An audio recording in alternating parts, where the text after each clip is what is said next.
안녕하세요. 결혼도 하지 않고 홀로 지내고 있는 50대 여성입니다.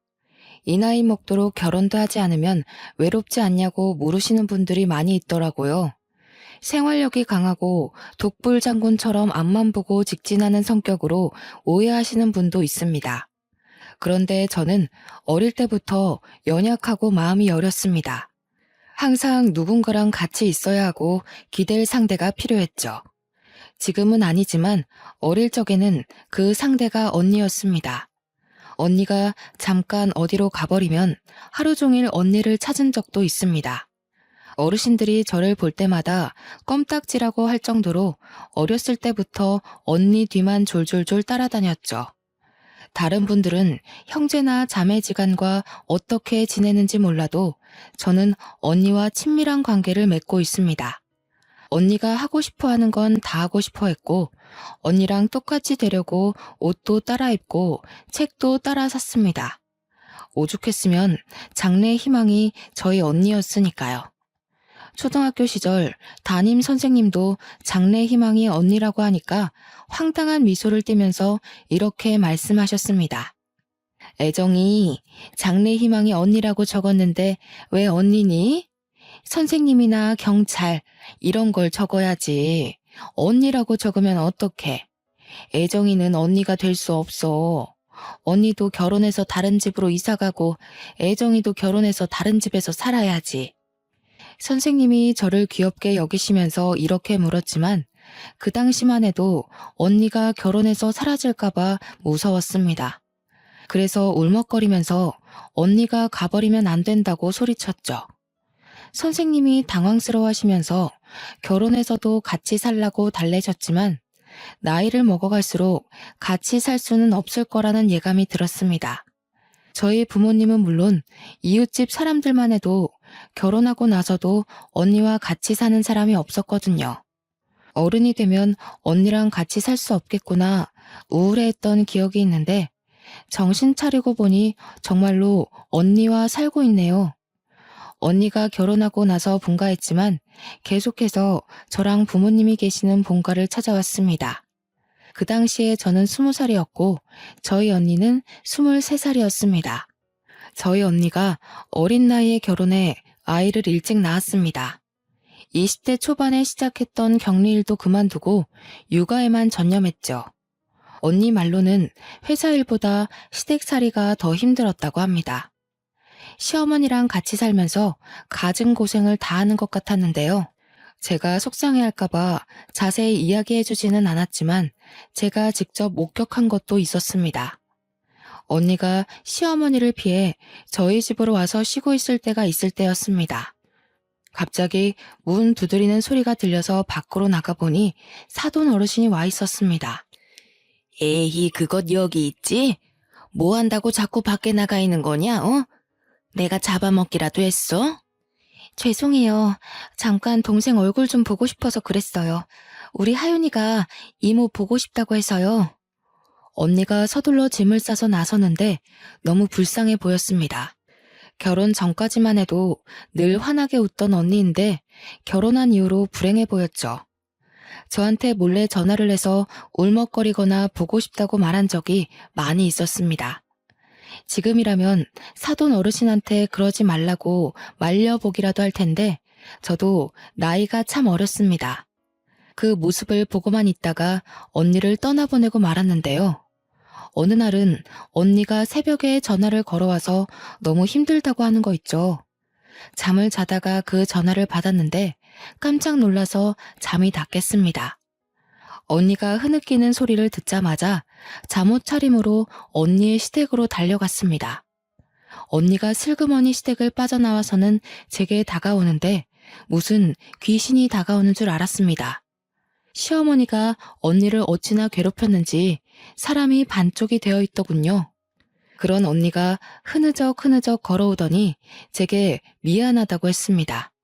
여기까지 오게 해서 미안하다면서 희미하게 웃고 있는데 그 미소가 어찌나 슬퍼 보이던지요. 제가 왜 울었냐고 묻는데도 운 적이 없다고 거짓말을 하더라고요. 저는 아직까지 어둠 속에서 안개처럼 보이는 언니의 미소가 생각납니다. 여러분은 그런 미소를 보신 적이 있으신가요? 사람이 금방이라도 쓰러질 것 같은 미소였습니다. 제가 그 뒤로는 전화를 해서 시댁에 무슨 일이 있는지, 몸 상태는 어떤지 물었습니다. 그때가 돼서야 언니가 해탈한 목소리로 충격적인 말을 꺼내놓았습니다. 다 내 탓이지 뭐. 내가 아들도 못 낳으니까 이렇게 된 거야. 장남을 낳았으면 나도 예쁨 받았을 텐데. 언니가 흐느끼면서 전화를 끊길래 저도 눈물을 흘리고 말았습니다. 그 뒤로 언니에게 차라리 독립하라고 아니면 이혼이라도 하라고 말해보았습니다. 하지만 그게 쉽냐고, 이혼하면 우리 하윤이는 어쩔 거냐고 묻더군요. 언니가 꾸역꾸역 그런 시집살이를 견디고 있는데 제가 해줄 건 하윤이를 봐주는 일뿐이었습니다. 시댁에 주말마다 전화를 해서 하윤이가 보고 싶다, 언니가 보고 싶다 떼쓰는 일이 제 일이었습니다. 언니는 난감한 척 저한테 화를 내는 척하면서 제 집으로 겨우 왔었죠. 그래서 덕분에 조카랑 쌓은 추억이 많이 있습니다. 놀이공원도 가고 공원으로 피크닉도 가면서 자매같이 놀아주었죠.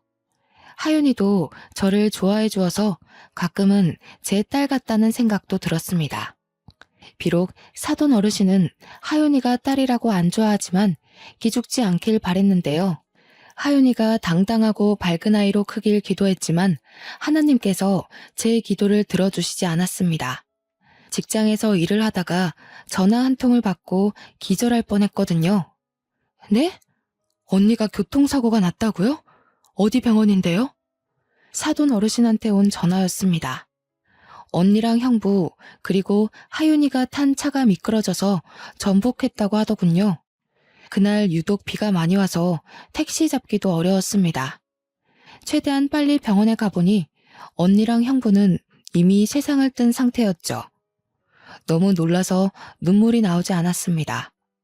이 모든 게 꿈처럼 느껴져서 언니 얼굴 위로 덮여진 천조가리만 쳐다보았는데요.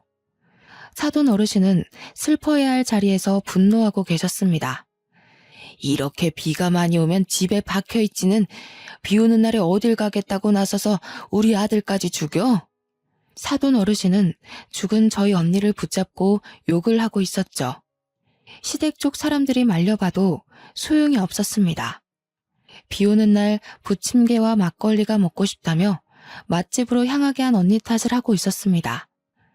내 아들이 죽은 이유를 아예 몰랐어야 했는데 내가 괜히 전화를 했다. 안 그래도 아들 못 낳는 것 미워 죽겠는데 이런 것 때문에 우리 아들이 죽다니. 이런 가짜는 것 때문에 귀한 우리 아들이 죽어버렸어. 사돈 어르신이 통곡을 하시면서 언니 위로 덮여진 천을 쥐어뜯었습니다. 언니 멱살이라도 잡을 것 같아서 지켜보고 있던 의료진들이 말렸죠. 사돈 어르신은 언니가 세상을 떴는데도 언니를 욕하고 있었습니다. 그 모습을 보니 겨우겨우 화를 참고 있었는데요. 그것도 모자라서 조카를 붙들고 충격적인 말을 내뱉더군요. 우리 아들 죽여놓고 뻔뻔하게 여기 서 있고 싶니? 꼴도 보기 싫으니까 저리 꺼져라. 이것이 우리 아들이 감싸줘서 살았다고 하더라. 이것만 없었으면 우리 아들 살았어. 사돈 어르신께서 119 구급대원에게 사고 당시 현장을 전해 들었나 봅니다. 형부가 하윤이를 살리려고 꽉 껴안은 채 머리를 보호하고 있었던 것 같습니다. 조카 때문에 아들이 죽었는데 제가 조카 편을 들었다고 제 머리카락을 붙잡으면서 소리를 지르면서 할 수 있는 욕은 다 하시더군요. 너도 똑같아. 아들도 하나 못 낳는 것이랑 핏줄이 똑같으니 멍청하게 나불대는 것이겠지. 이 못된 버르장머리를 당장 고쳐놔 줄 테니까 오늘 너 죽고 나 죽자. 제가 아파서 주저앉으니 이번엔 할머니의 손길이 조카에게 뻗쳤습니다. 조카의 옷깃을 마구잡이로 붙잡더니 호통을 치시는 거 있죠? 이런 요망한 것, 네가 내 아들을 죽였어. 이런 것하고 나는 같이 못 살아. 꼴도 보기 싫으니까 당장 내보내라. 기적적으로 살아난 아이를 치료도 받지 못하게 하고 멱살 잡다시피 협박을 하고 있었습니다. 여기서 제 조카가 보인 반응이 더 슬펐습니다. 사시나무 떨듯 떨며 바닥에 풀썩 주저앉더라고요. 애가 어찌나 놀랐는지 울지도 못하고 속으로 눈물을 삼키고 있었죠. 저는 그런 하윤이를 감싸 안은 채 사돈 어르신과 떨어뜨려 놓았습니다. 그만하세요. 진정하시라고요. 갑자기 난 사고 때문에 많이 놀라신 것 같은데 일단 집으로 돌아가세요. 저희가 장례 절차 밟도록 하겠습니다. 네가 뭔데 이래라 저래라야? 이제 남이나 다름없는 것이 어디 눈을 부라리고 있어? 우리 아들 장례는 내가 할 거다. 신경 쓰지 말고 그 모자란 것 데리고 가버려라. 제가 진정하라고 중재하는데도 사돈 어르신이 오히려 저를 밀치며 호통을 치셨습니다. 조카에게 고아원에 보내버릴 거라는 말까지 해서 저는 얼른 하윤이의 두 귀를 막아버렸죠. 그리고 하윤이에게 다정하게 속삭이며 오늘 있었던 일은 모두 다 잊어버리라고 했습니다. 하윤아, 할머니가 진심으로 하는 말 아니야. 그러니까 마음에 담아두지 마. 차라리 다 잊어버리자. 이모도 잊고 싶으니까 다 잊으려고 해. 그러니까 하윤이도 악몽을 꿨다고 생각하자. 하윤이한테 이렇게 말하고 다른 병원으로 데려가 머리 상처를 꿰매고 찰과상과 인대가 늘어난 부분을 치료하였습니다. 형부가 자식을 정말로 아끼고 사랑했던 것만큼 하윤이를 처절하게 껴안고 있었나 봅니다. 차가 전복했는데도 하윤이는 5주 만에 태어나였습니다. 저희 조카가 이렇게 회복하는 사이 언니와 형부는 같은 장례식장에서 상을 치르지도 못했습니다. 사돈 어르신의 뜻대로 형부 장례식장과 멀리 떨어진 곳에서 상을 치러야 했는데요. 형부 장례식장과 언니 장례식장을 왔다 갔다 하면서 정신없이 지내던 와중이었습니다. 갑자기 전화가 와서 받아보니 청천벽력 같은 소식이 들려왔습니다. 뭐라고요? 하윤이를 고아원에 보냈다고요? 엄마한테 전화가 와서 받아보니 사돈 어르신이 기어코 하윤이를 고아원에 보내버렸다고 하더라고요. 엄마도 이제 알았다며 어쩌면 좋냐고 하길래 서둘러 하윤이가 있다는 고아원에 가보았습니다. 구석에서 외롭게 앉아있는 하윤이를 보고 눈물을 터뜨리고 말았죠. 언니가 죽었을 때보다 더 서럽게 울었던 것 같아요. 그때 사돈 어르신이 인간만도 못하다고 느꼈습니다. 사돈 어르신 말대로 이제 가족도 아니니 저도 예의를 차리지 않으려고요. 그렇게 굳게 다짐하고 하윤이를 데려왔습니다. 그리고 제 밑으로 호적을 올려서 키우기로 했죠. 하윤이를 키우게 된 지 5년이란 시간이 흘렀습니다. 이제 결혼할 나이가 훌쩍 지나서 선자리를 보러 다니게 되었는데요. 공무원부터 경찰, 선생님, 잘 나가는 사업가까지 좋은 직업을 가진 남자들을 많이 만나보았습니다. 하지만 잘 되려고 하면 이상하게 연락이 끊기고 흐지부지 되더군요. 저한테 문제가 있는 건 아닐까 고민하던 찰나 호텔에서 일하는 요리사를 만나게 되었습니다. 정말 괜찮은 사람이었죠. 그 남자가 저한테 하윤이에 대해 묻기 전까지요. 애정 씨가 집에 일찍 가야 한다고 하시던데 따로 이유가 있으신가요? 자녀가 있는 것도 아니고 통금 있는 사람처럼 6시 전에 가시는 게 궁금해서요. 우리 조카랑 같이 살고 있는데 조카 밥을 챙겨줘야 해서요. 사실 사정이 있어서 조카를 입양해서 키우고 있거든요. 순간 어색한 기운이 감돌아서 아차 싶었습니다. 그동안 남자들에게 연락이 오지 않은 이유도 알겠더군요. 바로 조카의 존재를 알게 된 순간 연락이 점차 뜸해졌던 것 같습니다. 그걸 이제야 알았다니 조금은 한심한 기분이 들어서 일찍 자리를 파했습니다. 저를 피하시는 남자분들 마음도 이해가 되었습니다.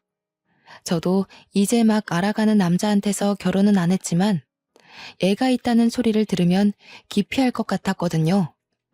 집으로 돌아가 하윤이의 식사를 챙겨주고 있는데 갑자기 전화가 왔습니다.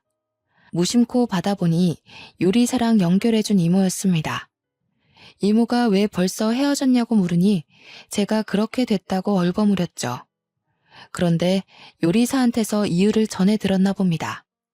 제가 얼버무리기 무섭게 버럭 소리를 지르더라고요. 걔는 땡땡 호텔 요리사면 다니? 사람이 사정이 있어서 조카 입양해서 키울 수도 있지. 어떻게 그래? 그렇게 잘났어? 사람이 장점만 있을 수 없잖아. 천천히 두고 봐야지. 어쩜 집에 가자니까 그냥 오케이 해버려? 이모, 나는 남자들이 왜 이렇게 연락이 뜸해지나 했더니 애가 있어서 그랬나 봐. 나도 애 있으면 좀 그럴 것 같아. 결혼이 소꿉장난도 아니고 그럴 수도 있지. 너무 화내지 마. 이모가 화를 참지를 못하니까 그저 허허 웃고 말았습니다. 그런데 제 조카가 그 소리를 다 들은 것 같았습니다. 밥을 먹는 둥 마는 둥 하더니 방 안으로 획 들어가 버리더군요. 다 먹었냐고 물어봐도 대답도 안 했습니다. 13살짜리가 알아들을 거라고 생각도 못했죠. 워낙 어릴 때부터 키운 아이라 너무 어리게만 봤던 것 같습니다. 갑자기 제가 퇴근을 하고 돌아오니 하윤이가 제게 편지를 써서 건넸습니다. 기특한 마음에 얼른 편지를 읽어봤는데 편지의 내용은 충격적이었습니다. 자기는 괜찮으니 고아원에 들어가겠다고 하는 거 있죠? 자기가 고아원에 들어가면 제가 좋은 남자를 만나서 결혼할 수 있을 거라고 했습니다.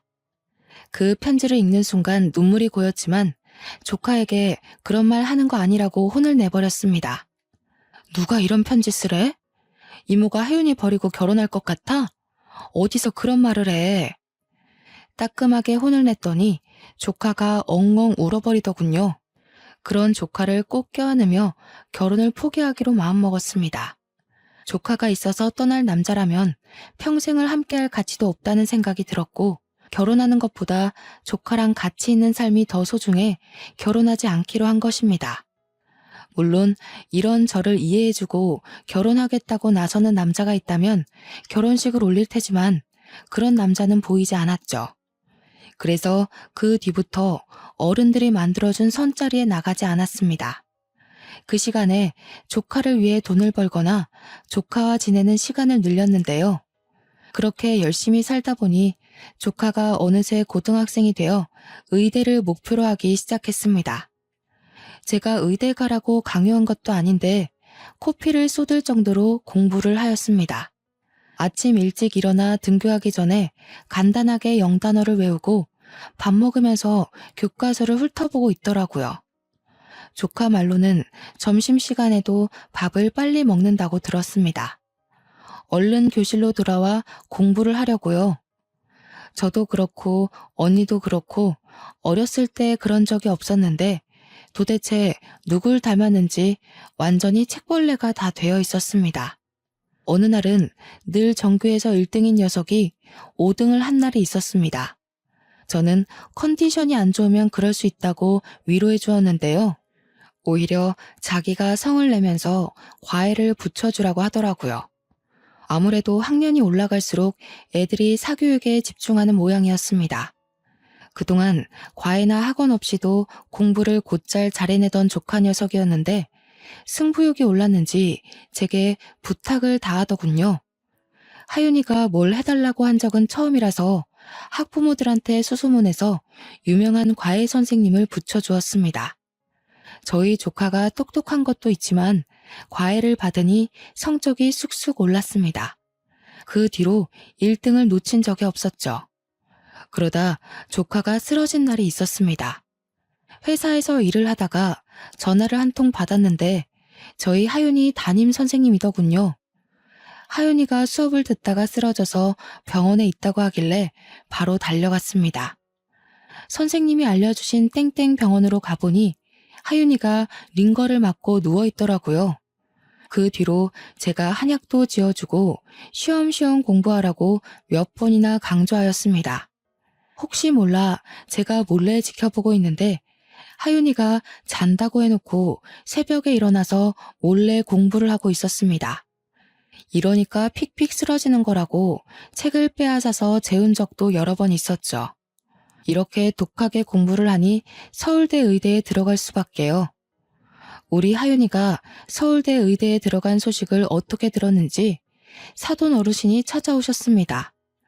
마음 같아서는 사돈 어르신인 거 알게 된 순간 내쫓고 싶었지만 그럴 수 없었습니다. 현관문이 열리자마자 밀고 들어오시더니 제 뒤에 서 있는 하윤이를 보시더라고요. 하윤이가 서울대 의대에 들어갔다며? 다른 자식도 아니고 죽은 우리 첫째 아들 자식인데 내가 챙겨줘야지. 하윤아, 나 기억하니? 할머니잖아. 8살까지 애지중지 키워주던 할머니. 그 말을 들은 순간 억장이 무너졌습니다. 하윤이를 버리겠다고 고아원에 보내놓을 땐 언제고 이렇게 찾아오다뇨. 게다가 하윤이는 할머니를 기억하지 못하는 것 같았습니다. 쭈뼛거리며 다가가더니 꾸벅 인사를 건네더라고요. 사돈 어르신은 그런 조카를 보고 좋다고 미소 짓더니 원래부터 자상한 할머니였던 척 껴안기까지 하였습니다. 아유, 우리 하윤이 보고 싶었다. 하윤이도 할머니 보고 싶었지? 그동안 어떻게 지냈니? 할머니가 그동안 사는 게 힘들어서 이렇게 늦게 왔다. 이번에 의대에 들어갔다며? 할머니가 다 지원해 줄 테니까 독립하고 싶으면 말해라. 등록금이랑 생활비도 대줄게. 사돈 어르신이 조카에게 핸드폰을 달라고 하더니 연락처를 입력해 놓았습니다. 아무것도 모르는 조카 녀석은 그저 좋아라 하더군요. 저한테 입양 온 후로 외가 쪽 식구들이랑 교류하지 않고 쭉 지내왔으니 반가웠을 겁니다. 그 모습을 보니 너무 섭섭했지만 할머니가 버리려고 했다는 말을 할 수가 없었습니다. 얼마나 충격이었으면 그런 엄청난 기억을 다 까먹을까 싶었죠. 8살짜리가 겪었을 고통을 또 겪게 하고 싶지 않아서 입을 꾹 다물었습니다. 하지만 밤마다 이걸 조카한테 말해줘야 하나 말아야 하나 고통 속에 시달렸습니다. 나중에 조카가 알게 돼서 저한테서 큰 배신감을 느끼면 어쩌나 고민이 되더군요. 저 혼자 고민 속에 갇혀서 끙끙 앓고 있으니 시간이 흘러 조카가 기숙사에 들어가는 날이 되었습니다. 간단하게 짐을 싣고 학교 기숙사 쪽으로 가려고 했는데요. 갑자기 사돈 어르신이 나타나 저를 막아섰습니다. 예, 짐이 이것뿐이니? 여자애 혼자서 지내는 건데 이것밖에 안 가져가면 어떡해? 나머지는 택배로 붙일 거예요. 제가 알아서 할 테니까 신경 쓰지 마세요. 뭐? 신경을 쓰지 말라고? 이런 일은 할머니가 신경 써야지 누가 쓰니? 나이도 어린 게 왜 이렇게 버릇이 없어? 마음 같아서는 욕짓거리를 내뱉고 싶었지만 조카가 있어서 참았습니다. 사돈 어르신은 제 차에서 짐을 빼내더니 기어코 자기 차에 실어서 조카를 끌어당겼습니다. 조카가 제발 따라가지 않길 바랬는데 자연스럽게 사돈 어르신 차로 옮겨 타더군요. 속이 부글부글 끓었지만 주먹을 꽉 쥐며 심호흡을 하였습니다. 제 차로 조카를 따라가 학교 캠퍼스는 어떤지, 기숙사 환경은 어떤지 자세히 뜯어보았습니다. 하지만 조카는 할머니 곁만 졸졸 따라다니며 위주알고주알 이야기하고 있었죠.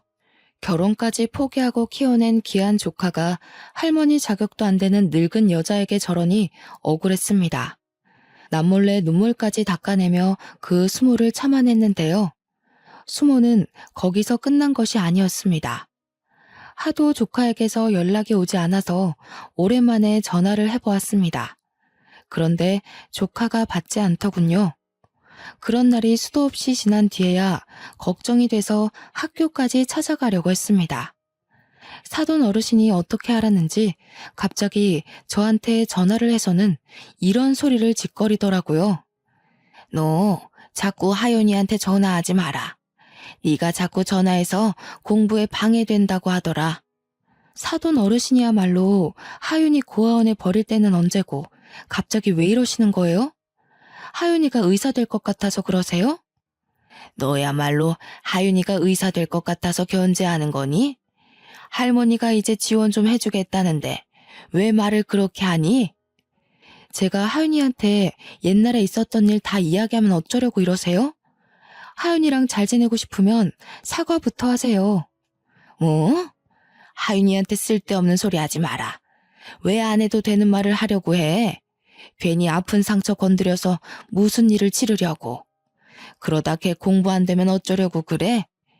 괜히 애 인생 망치려고 하지 말고 입 다물고 있어라.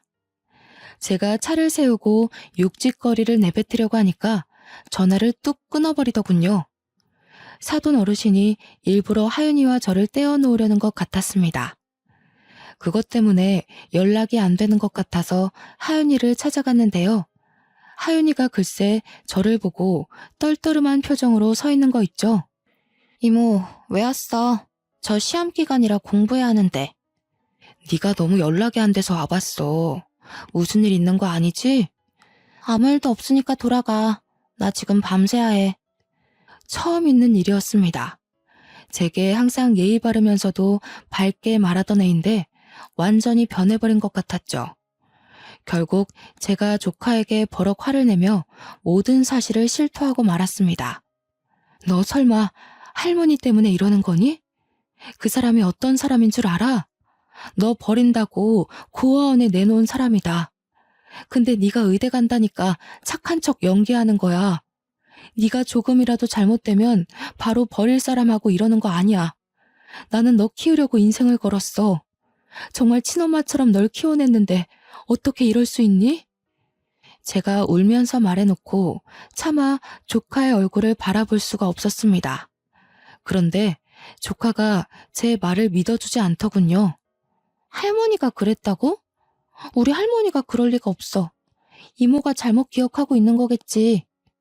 12년을 키워준 이모를 믿어야지. 어떻게 할머니를 믿니? 네가 제정신이야?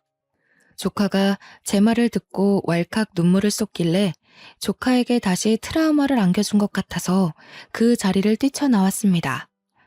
며칠 뒤에 심하게 말해서 미안하다고 다시 이야기 나누자고 연락해봤지만 답은 돌아오지 않았습니다.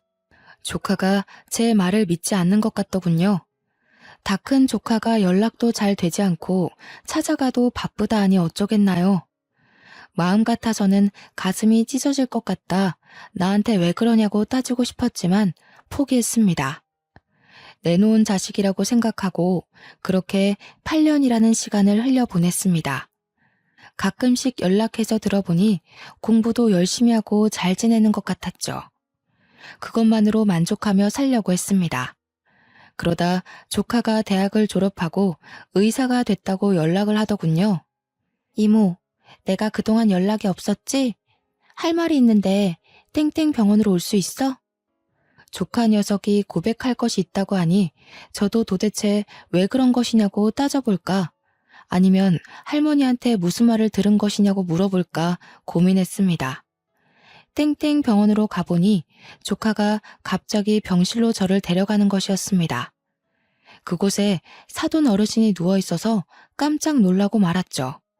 사돈 어른, 어디 아프세요? 왜 저한테 말도 안 하고 하윤이 병원에 입원해 계세요? 내가 8년 전부터 췌장암에 걸렸는데 다시 재발하고 말았다. 이제는 다른 장기로까지 전이돼서 수술해도 살기 어렵다고 하는데 어쩌면 좋냐? 사돈 어르신이 그리 말하면서 눈물을 흘리는데 그제서야 8년 전보다 삐쩍 마른 몸이 보였습니다. 그런 사돈 어르신이 불쌍해 보이는커녕 다 업보라는 생각이 들었죠. 이제 곧 세상을 뜰 사람인데 우리 조카한테 왜 그랬고 언니한테는 왜 그랬냐고 따지기도 싫었습니다. 생판남이니 적당히 회복을 기원하고 병실을 나오려고 했는데 사돈 어르신이 갑자기 일어나 제 앞에서 무릎을 꿇었습니다. 미안하다. 내가 그동안 잘못했어. 네 언니한테 모질게 대한 것도 잘못했고 내 손녀 버리고 너한테 떠맡긴 것도 잘못했다. 내 욕심 때문에 갑자기 나타나서 가족 행세한 것도 미안해. 네? 갑자기 그게 무슨 소리세요? 내 사과 좀 받아주라. 그래야 내가 수술을 할 수 있어. 나 하루라도 더 살고 싶다. 하윤이가 잘 아는 교수님이 계시는데 그 교수가 췌장암 수술을 제일 잘한다고 하더라. 대한민국 1등이래. 그 교수가 수술해주면 나 살 수도 있다는데 나 한 번만 살려주면 안 되겠니? 사돈 어르신이 하는 말을 들어보니 내가 사과를 받아주면 조카가 교수에게 수술해달라고 부탁을 해본다고 말했나 봅니다. 두 손을 싹싹 빌며 제 다리에 살려달라고 매달리는데 어처구니가 없더군요. 그래서 서둘러 사돈 어르신을 떼어놓고 단호하게 말하였습니다. 내가 왜 사과를 받아야 하죠? 우리 하윤이 버릴 때는 언제고 갑자기 나타난 거 보니까 췌장암 때문에 그러셨네요. 췌장암 진단받고 겁먹어서 찾아오신 건가요? 나중에 우리 하윤이 써먹을 때 있을까봐 그러신 거냐고요. 췌장암이 낫기가 그리 힘들다고 하더라. 재발이 잘 된대. 수술은 성공했는데 의사한테 그런 소리를 들으니 밤잠을 잘 수가 있어야지.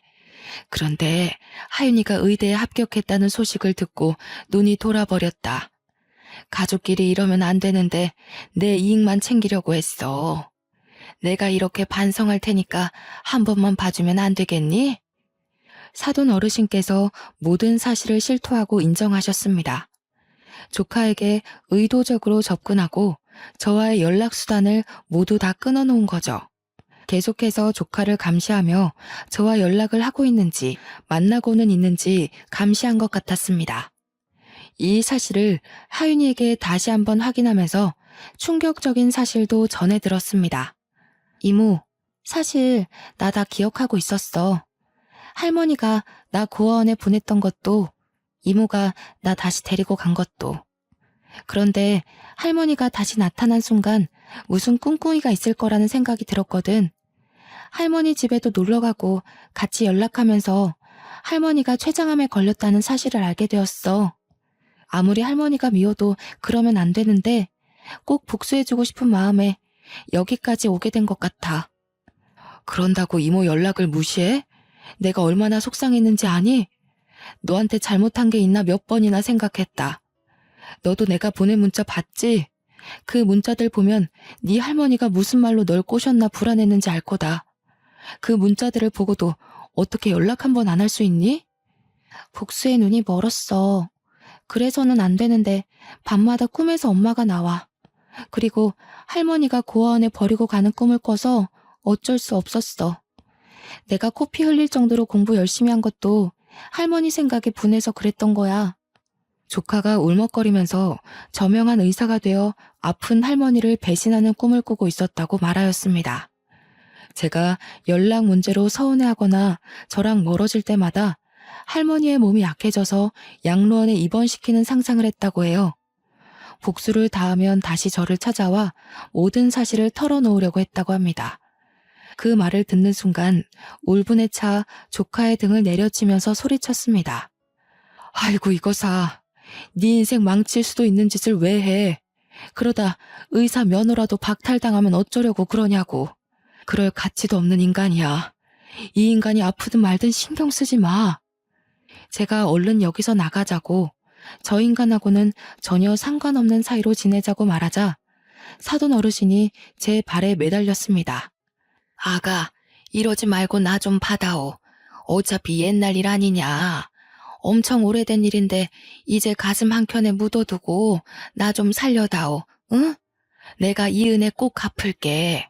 지금 가슴 한켠에 묻어두라고요? 언니한테 한 일을 생각하세요. 언니 죽을 때까지 괴롭히고 못 살게 군 것도 모자라 우리 하윤이 버렸잖아요. 그걸 어떻게 용서라고 그러세요? 그럼 내가 어떻게 해야 용서할 거니? 이렇게 엎드려 빌까? 사돈 어르신이 부들부들 떨며 애처롭게 바라보길래 마음이 차분해졌습니다. 누가 제 머릿속에 찬물을 끼얹은 듯 분노가 사그라들고 이 비굴한 인간을 어떻게 해야 할지 생각하다 입을 열었습니다. 내가 아니라 하윤이한테 비셔야죠. 사돈 어르신이 조카 버리셨잖아요. 하윤이가 용서하면 생각해 볼게요.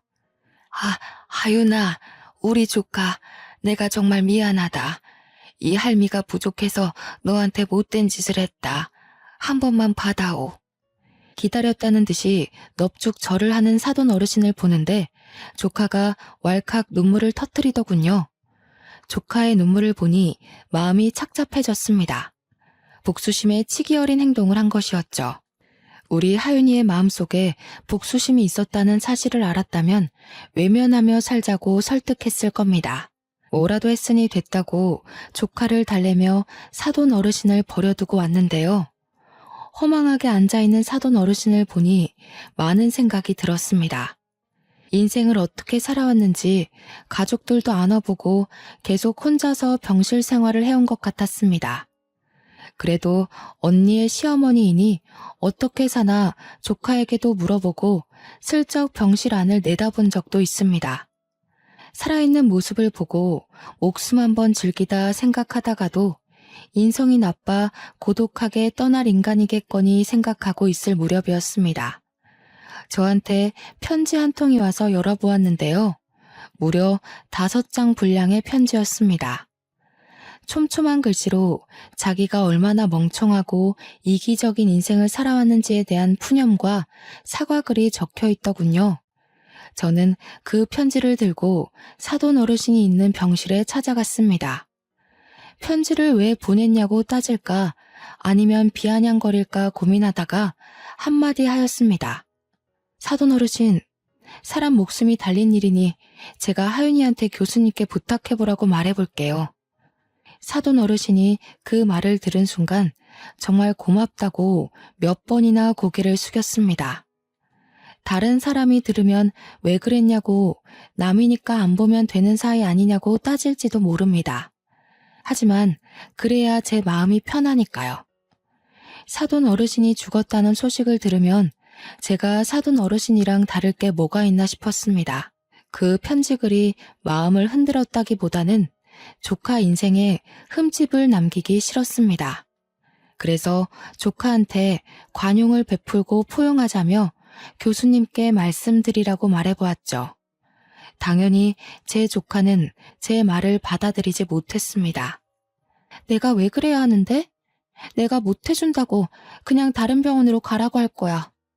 네가 살면서 범죄자도 치료해줘야 하고 네 할머니보다 인성이 나쁜 사람을 고쳐줘야 할 텐데 그럴 때마다 외면하고 다른 병원으로 보낼 거니?